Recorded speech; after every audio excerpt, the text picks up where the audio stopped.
ألف لام را تلك آيات الكتاب الحكيم أكان للناس عجبا أن أوحينا إلى رجل منهم أن أنذر الناس وبشر الذين آمنوا أن لهم قدم صدق عند ربهم.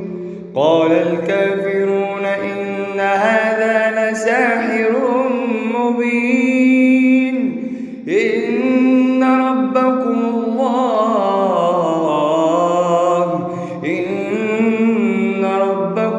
الله الذي خلق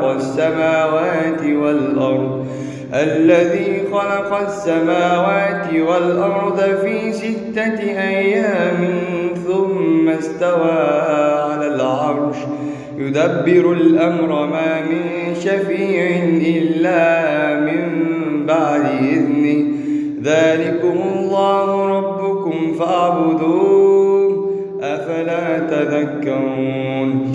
إليه مرجعكم جميعا وعد الله حقا إنه يبدأ الخلق ثم يعيده ليجزي الذين آمنوا وعملوا الصالحات بالقسط والذين كفروا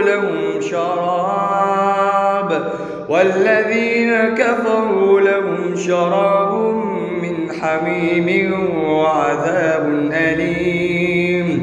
وعذاب أليم بما كانوا يكفرون. هو الذي جعل الشمس ضياء والقمر نورا وقدره